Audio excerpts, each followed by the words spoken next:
Like if Moonlight was a very intimate movie about a very specific character, Chiron is like one person living an experience that we are seeing from young age into adulthood. And this movie didn't really feel like it was about characters so much as like what characters represented. But there's something about that combination of like telling a story where it isn't about specific characters so much as ideas, but then having the style that is so intimate and so meant to be like relishing in moments and in scenes and giving us like quiet, slow space to have with the characters, that it didn't quite mesh for me. Like,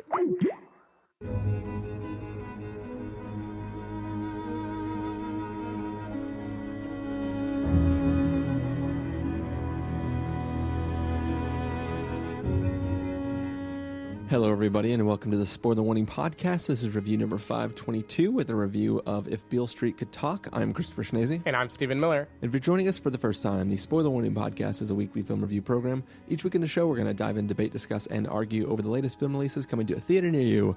This week, this film isn't quite yet ready to come to a theater near you. I believe this is coming out around the end of November, around November 30th, so you will be able to see it then. But it was playing for us this weekend at the Mill Valley Film Festival, which is where we saw it.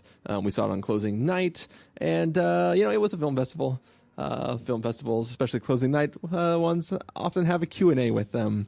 And so we're going to open this episode by just talking a little bit about Q&A, not ethics, etiquette. Etiquette is the word. Like when you have a filmmaker with you in your presence, it's a good thing to give them the space that they need to say the things they want to say about the film that they made. Good people do that. Yeah. Every once in a while, some Q&As can go awry. I think we've talked on the podcast before about one of our favorite Q&A going awry experiences was the Hell or High Water Q&A, where the writer got drunk and decided to try to... Yeah, Taylor Sheridan decided we were really here to see him and not Jeff Bridges. Yeah, he just decided to like mansplain and white-splain a lot of stuff to a lot of people that didn't need to hear it from him. Yep.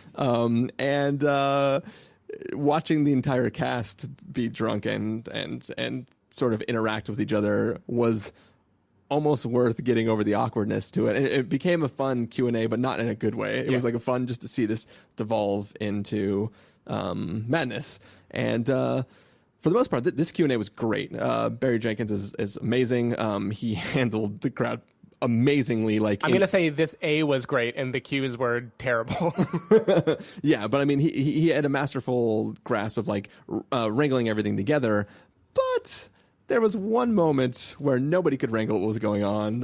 Would you like to dive into that, Stephen? Yeah, sure. So I mean, the whole Q&A was like, it started off on the wrong foot. The host was terrible. I don't think he's going to listen to this, so I feel comfortable saying that.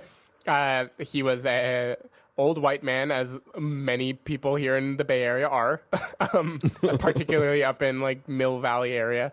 And then, so he walked out, and the first thing he said was, and now welcoming the filmmakers of If Only Beale Street Could Speak. Like, right off the bat, got the name of the movie wrong. Yeah, pronounced the lead character's name incorrectly, too. I think he pronounced it Trish instead of Tish. Trish, yeah. So anyway, Barry Jenkins and KiKi Layne were there. KiKi Layne is the star of this movie. Jenkins, obviously, is the director. That guy started with his own kind of Taylor Sheridan-esque moments where there were a few times when he seemed like he wanted to hear himself speak more than ask a compelling question. I think if there's one fundamental sin in any Q&A, it's that. It is that, like, you are so proud of your question that you think people need to hear what you have to say. Yeah. Rather than probe something that will let the filmmaker maybe touch on a point that their typical junket might not have let them do. All that got completely overwhelmed by... so I should say we were not in the screen that had the Q&A live. We were next door or right above it, so in the same theater but not in the same screen. We were watching a feed getting piped in from that one. Yeah.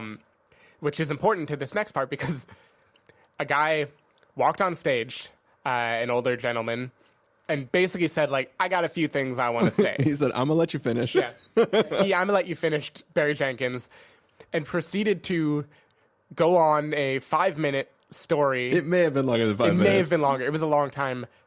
Walking off stage as he did it and out of view of the camera in a way that could only have been more comical if like the Curb Your Enthusiasm credits song were playing while we did it. Because what we were treated to was just 5+ minutes of Barry Jenkins and KiKi Layne sitting, pretending to listen to something, occasionally sipping water, and sometimes like whispering to each other like little jokes, while some guy just like went off for who knows how long. And eventually people like in our theater started to leave. Like people started filing out.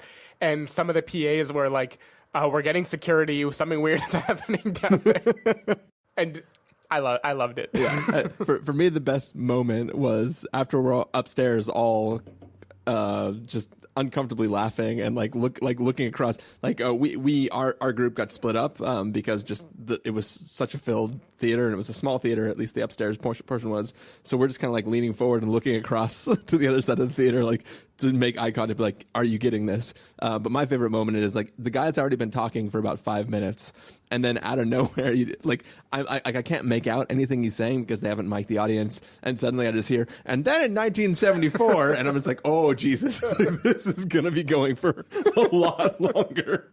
It was just like that perfect moment of like we're watching a montage of this guy giving this huge speech about like his entire life. It was pretty amazing. It was great, but I can't reiterate enough like how great Barry Jenkins was, like with that moment and with all the kind of obnoxious questions he got. He is so good at like spinning a bad question into a delightful answer. Like he was captivating and like an excellent storyteller, and he seemed very human and personable. Like he wanted to really relate to the audience and talk about like, yeah, this is what I was going for. This is what I was thinking about on set. This is how I feel about this. This is what I wanted to achieve. And I think he's like one of my favorite Q&A answers ever that I've seen. He's just so good. Like we were fortunate enough to get to see a bunch of Q&As. They happen to play a lot around our area.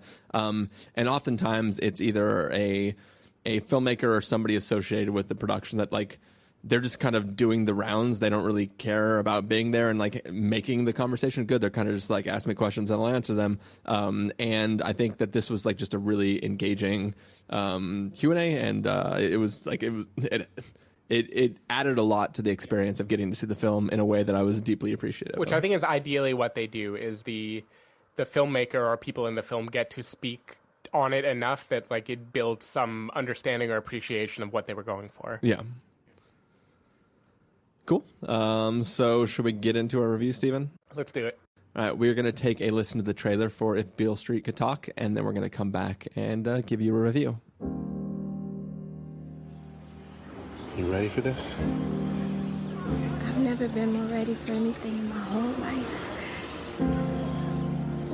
You know I love you, no matter what happens. I'm yours and you're mine, and that's it. You and me all the time. Honey, there's something I gotta tell you.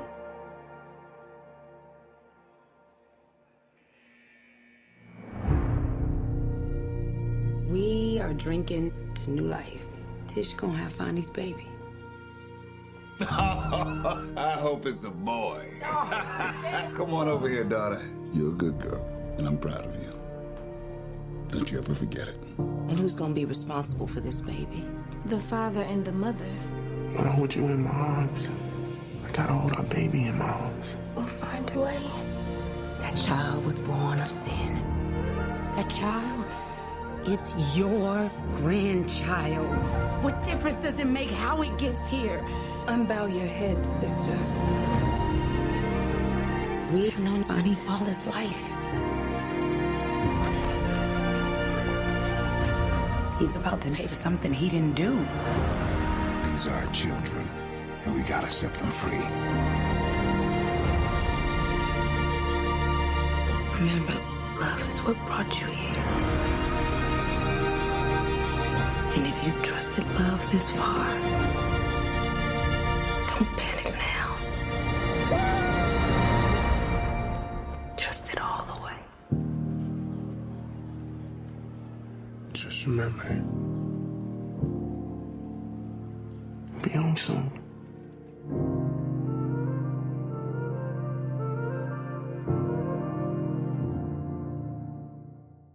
All right, so that was the trailer, If Beale Street Could Talk. It is the story of a young woman and her boyfriend. She is pregnant with his child, and he has been put in jail, wrongfully accused of a pretty bad act. And it's sort of them, it's the experience of this couple and their work to try to work towards getting him out of jail and kind of just holding on to each other within a system that is like basically just screwing them over at every single turn. And it just, the experience of that couple and their family surrounding this case. So, Stephen Miller, what did you think of this film?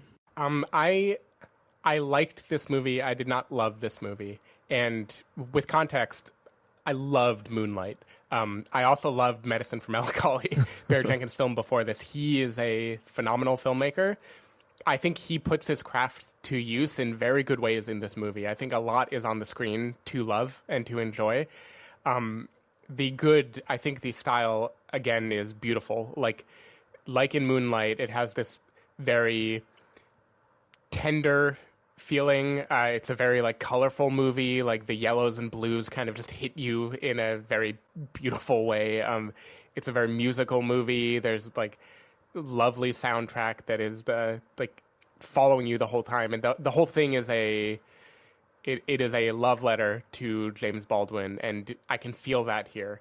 I also think the story it's telling is like powerful in ways. I think it's trying to deal with lofty themes, like it's trying to be about society at large, and these are the problems that can happen to a person of color in America. These are the threats that they're under. This is how we can humanize the families and show that like even in this strife, even in poverty, like they were living beautiful lives and they had these, there's a lot in the movie to enjoy.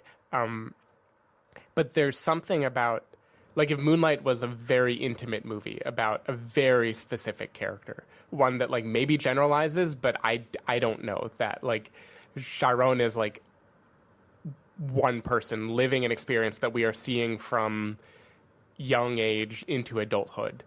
And this movie didn't really feel like it was about characters so much as like what characters represented, right? It felt a little more didactic, like, which again is probably the source material. I haven't read the book that this is based on. But there's something about that combination of like telling a story where it isn't about specific characters so much as ideas, but then having the style that is so intimate and so meant to be like relishing in moments and in scenes and giving us like quiet, slow space to have with the characters, that it didn't quite mesh for me. Like I thought it was a beautiful movie. I'm very glad that I watched it.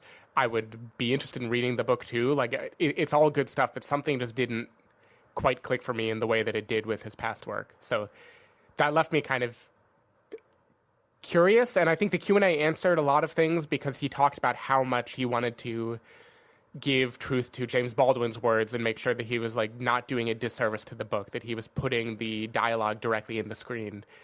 And that happens in the movie. Like there's a lot of dialogue in the movie and a lot of like relishing in language that is not the way you would think these characters speak, right? You can tell they are like quoting source material from something else. And to me, that makes it a very interesting movie and like a good love letter to a book. But as a work of art on its own, like it just was a little more distant than what I would have wanted. Yeah.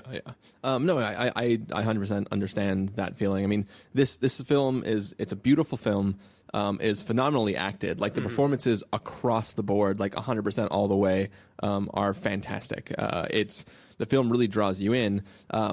This film is all about theme and subject matter and sort of the message of what it's trying to get across. And we experience the character's journey through a series of it's not even like vignettes. It's sort of like it's memories and flashbacks all surrounding this one theme about like the Black experience and what it's like to what you have to deal with on a daily basis. It's a period piece, but obviously it still holds true today. But it's all about how at every turn, in every single interaction with every person, these characters are dealing with the fact that like things are going to be stacked against them, and there's not really a good way around it. And the only way to get around it is to just not be them. Like plain and simple.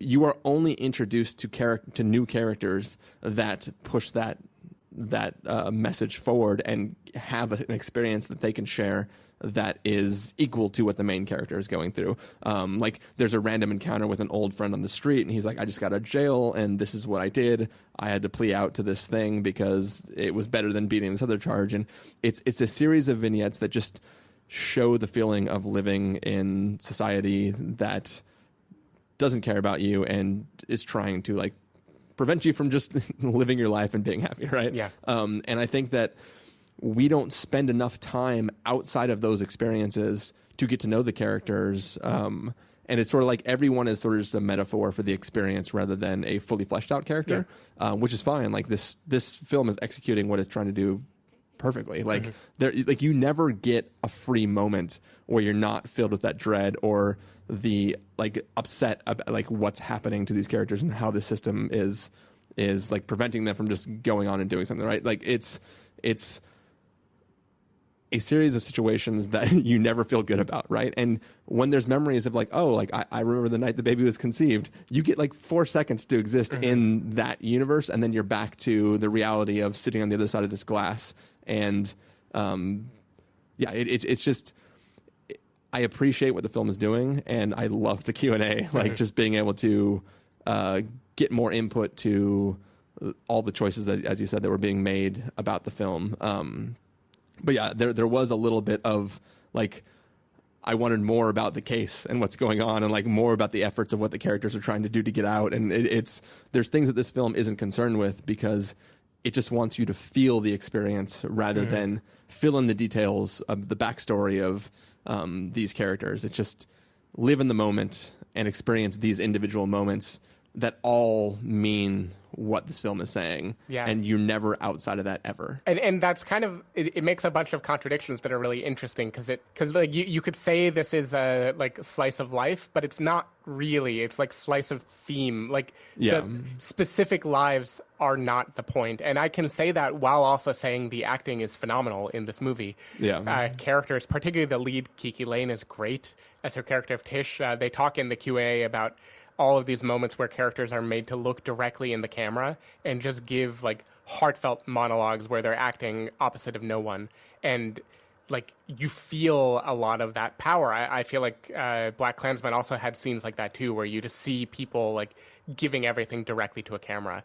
And the actors are fully acting out a feeling and a fleshed out character that the movie is not really interested in us getting to know in any meaningful way.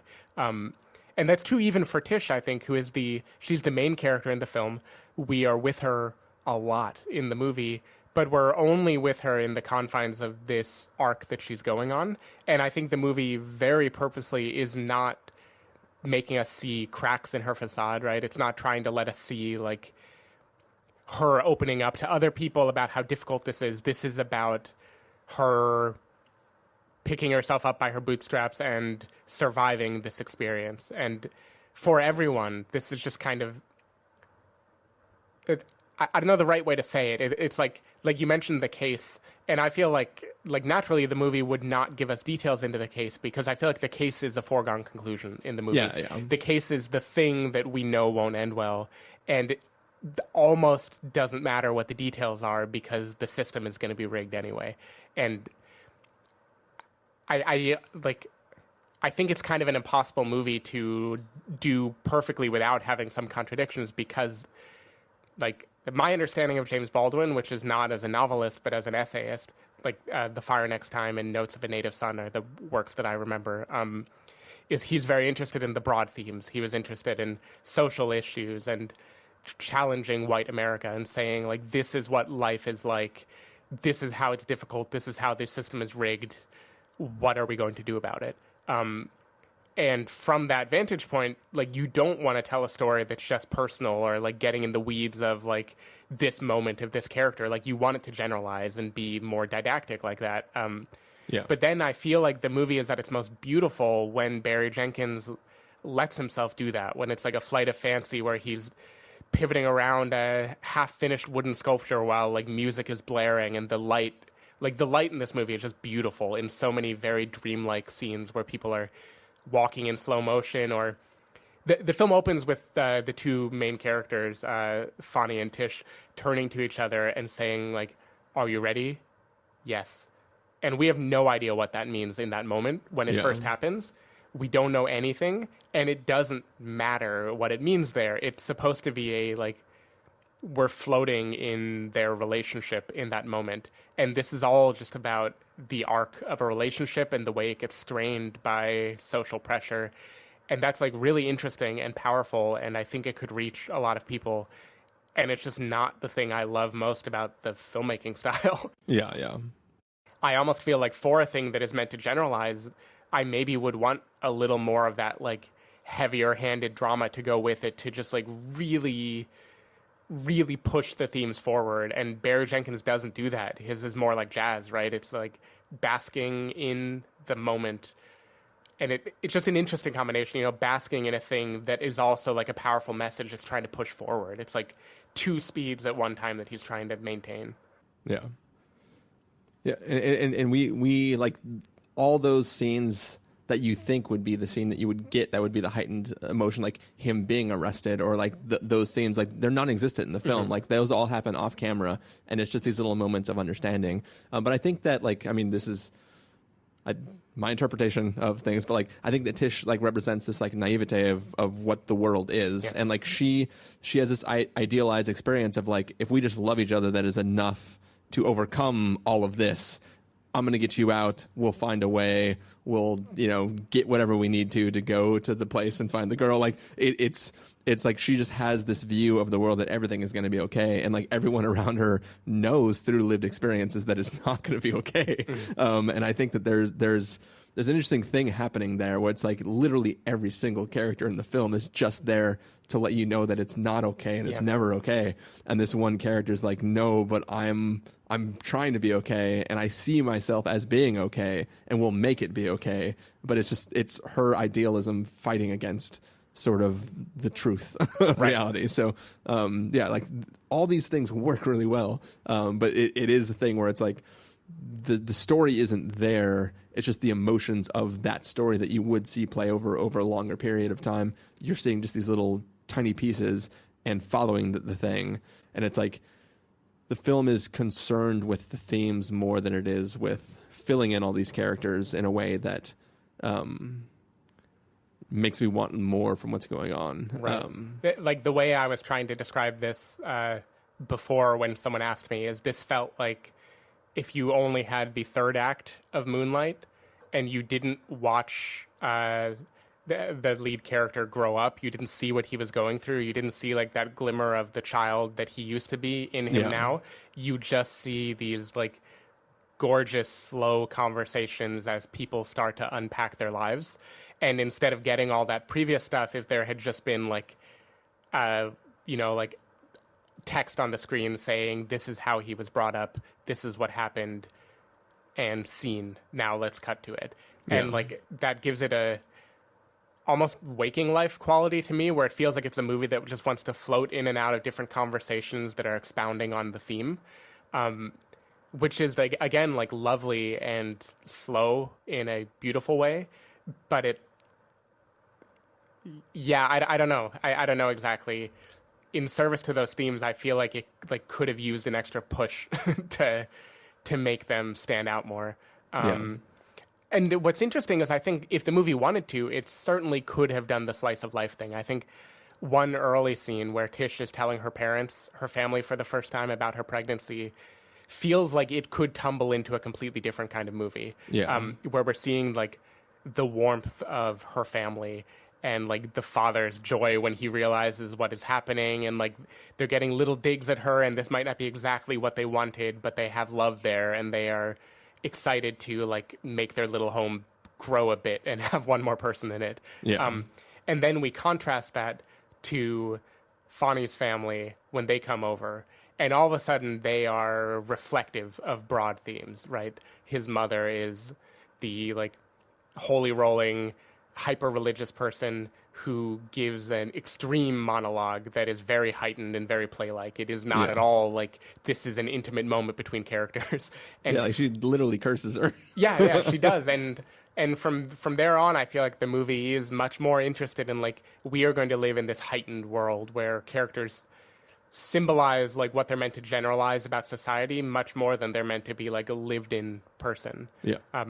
And I think some of those moments work really beautifully anyway, like the scene where they meet their friend Daniel and he goes, I don't know how long that conversation is, but it definitely is given its time to slowly unroll as he discusses like what his life has looked like up until that moment.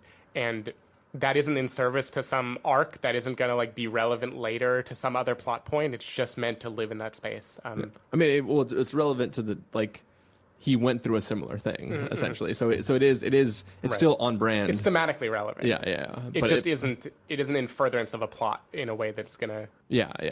So overall, still lovely. I just like I'm grading it on a curve because like I loved everything else Barry Jenkins has done so much. This one just felt like a little bit more at arm's length to me. All right, so we're going to get to verdicts now. It'll be a little bit before everybody can see this film, but we can give recommendations now. Stephen Miller, if you were going to give us a must-see, recommend with the caveat, wait for rental, pass with the caveat, or must avoid, what would you give it? I'm going to grade on that curve and give it a recommend with a caveat. I think this is, again, like a lovely movie. I think it executes exactly on what it wanted to do, and it remains true to the source material while being very much a Barry Jenkins movie. I'm just not completely sold on that combination of things, but definitely still worth your time. And I imagine to anyone who wanted to read the book, this is like a great way to dabble in that world and get the story in like a much more visual, a way that you can soak in rather than just like read text. I'm going to give it a recommend with a caveat as well. This is a beautiful looking film. It is a beautifully acted film. The experiences of watching the film are great. The Q&A was amazing for it, which obviously you're not going to get when you see this in theaters, so sorry. But yeah, it's a great film. It's, for all the reasons that we talked about, it might not, like, it's missing a few things that I need to, like, elevate it up to that, like, must-see level. But it was a great experience, and it's definitely a worth watch for anybody. So, one thing I forgot to mention, I feel like this is the year of the super shitty cop as signified by a light mustache. I think BlacKkKlansman had it, this had it, Detroit had it. I'm sure there are other things this year as well. And this definitely has perhaps the skeeviest of skeevy New York City cops. Yeah, I mean, this cop guy, the guy that they cast in this role, after Joaquin Phoenix is done playing the Joker, this is the guy next on the list because he like looks exactly like the Joker. Yeah, or if Caleb Landry Jones ever needs someone else to play like the sort of role that he would be cast in. Wait, which guy is that? He was in like everything last year. Like he was in American Made, and he was in. Oh yeah, okay. He's like kind of just like the canonical CD, 3 Billboards, right? Yeah, CD white dude. Yeah. Cool. Yeah. So yeah. One other thing I forgot I wanted to say is so people said this about the end of Moonlight, and I think it's maybe even more true in this movie, which is if you like the look and feel of this, you should really watch a little movie called In the Mood for Love by Wong Kar-wai, which is like a Hong Kong film about two people not even falling in love. It's just a character-driven movie, and it's very much about like that moody lighting and that like kind of slow, languid pace as things just unravel and you like watch two people get to know each other. I'm sure he was inspired by that, and yeah, you should check that out. I feel like that's similar vibe that this movie's going for. Cool. Well, that is going to bring us to the end of this review of If Beale Street Could Talk. Stephen Miller, if people want to find you throughout the week, where can they do that? People can go to twitter.com/sdavidmiller or sdavidmiller.com.